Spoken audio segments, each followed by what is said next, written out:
Hello everyone and welcome back to the shop. A while back I was given a new tool for reasons that I can't get into right now. It wasn't for a sponsorship. And I recently found this new tool to be helpful on a project that I also can't tell you about. But what I can tell you about is why I found this tool useful and the jig I made to complement its usefulness. So this is a router table, router, and motorized router lift from MLCS. And its distinguishing feature is that it is raised and lowered by using this foot pedal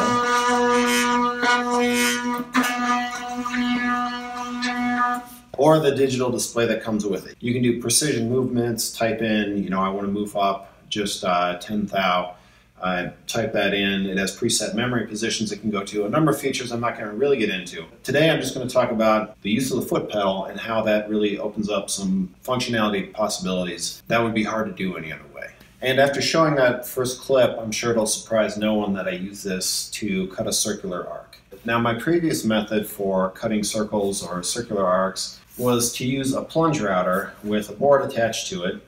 I could drill a hole the distance that I want the radius of the circle or arc to be, affix it to a workpiece, then I plunge down, plunging being the key. A plunge router can make a plunge cut, and cut the circle that I want. Now the challenge with this, trying to do this, is securing the workpiece. So the workpiece to use this needs to be stationary, which means it needs to be clamped to something. And it needs to be clamped to something in such a way that when I move this around in a circle, it's not going to hit any of the clamps for the workpiece. I'll also have to be aware of the bit. Is it going to plunge down and carve up a workbench? It's kind of a big process to set this up, especially for a smaller workpiece. Not always the most feasible solution. But trying to cut a circle on a standard router table is really pretty tricky because it can't plunge cut. So you would need to have a hole pre-drilled to drop over the bit. That hole would have to be either positioned absolutely perfectly if it's the same diameter of the bit, or it has to be bigger than the bit, which means that you're going to have a funny little notch out of your circle. And even if you use a 1/4 inch bit and drill a 1/4 inch hole, imagine trying to get that positioned exactly perfectly, the bit isn't moving, and then you kick the router on. That's not a very safe operation in my opinion. That router could catch the workpiece and do something unexpected. It just never really made me comfortable. The plunge cut is much better. And that's what this allows you to do. With the foot pedal to raise the router, you can have both hands on the workpiece, use your foot to raise the router, do a plunge cut, and in this case, make a full circle. So in this video, I'm going to show you how I made a new jig that will be my go-to circle cutting jig that I'll use with this router. The body of the jig is made from a thick and thin piece of Baltic birch ply that I dimensioned on the table saw and the miter saw.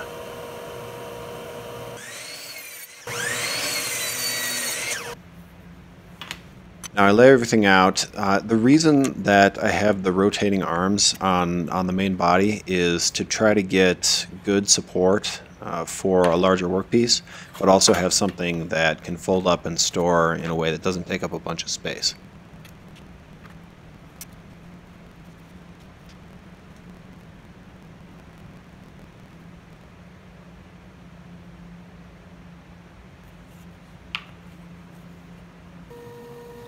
So with everything laid out, I cut out the space for the arms on the bandsaw and smoothed some curves with the disc sander.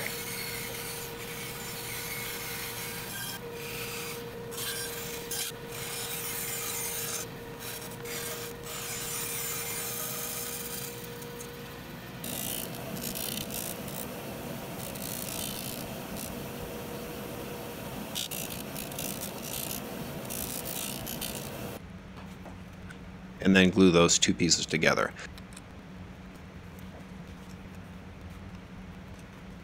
The little places where the thinner plywood sticks out in the middle are to hold the arms, and on the edges that's for a place to clamp this down to the router table without the clamp sticking up above. Now it's time to dimension the arms.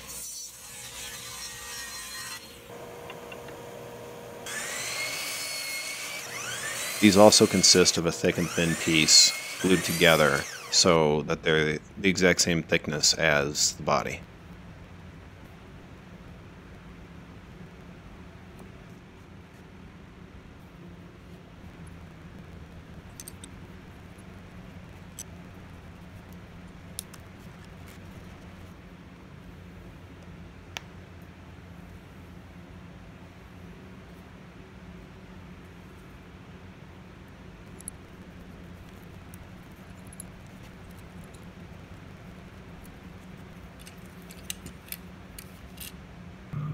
So to join this up, I first locate a hole on the body of the jig and then transfer those holes to the arms.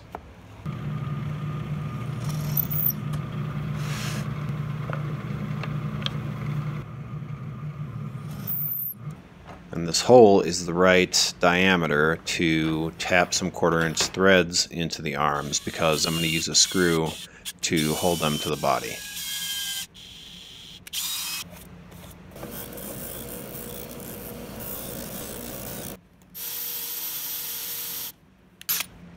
And I countersink and widen the holes of the body so that the screws can pass through.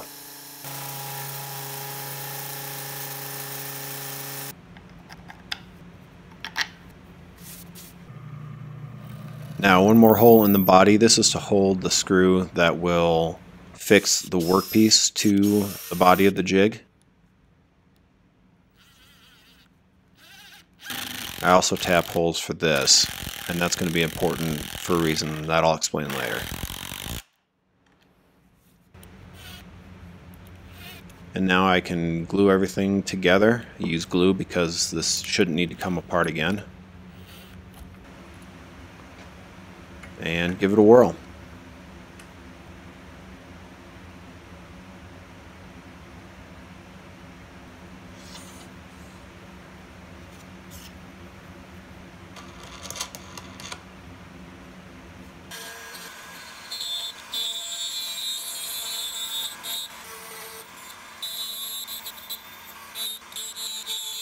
And now I have good Wi-Fi in the shop, and it stores easily on the side of the table. Now, one more thing, if you don't want a through hole in the circle, I made a second screw with a pointed end.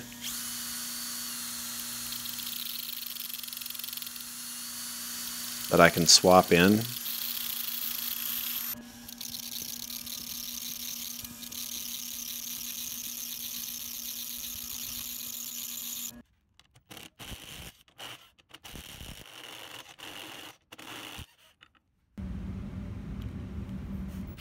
And this pointed end is enough to hold the workpiece in place while you rotate it and cut the circle. And I tapped a hole just to store the other one when it's not being used.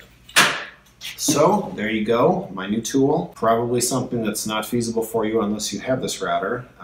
This is not a paid sponsorship, but I am happy with the product so far, and happy to share that, even though I'm not getting paid. It's not always about that. Hope you enjoyed. Found this interesting. Until next time.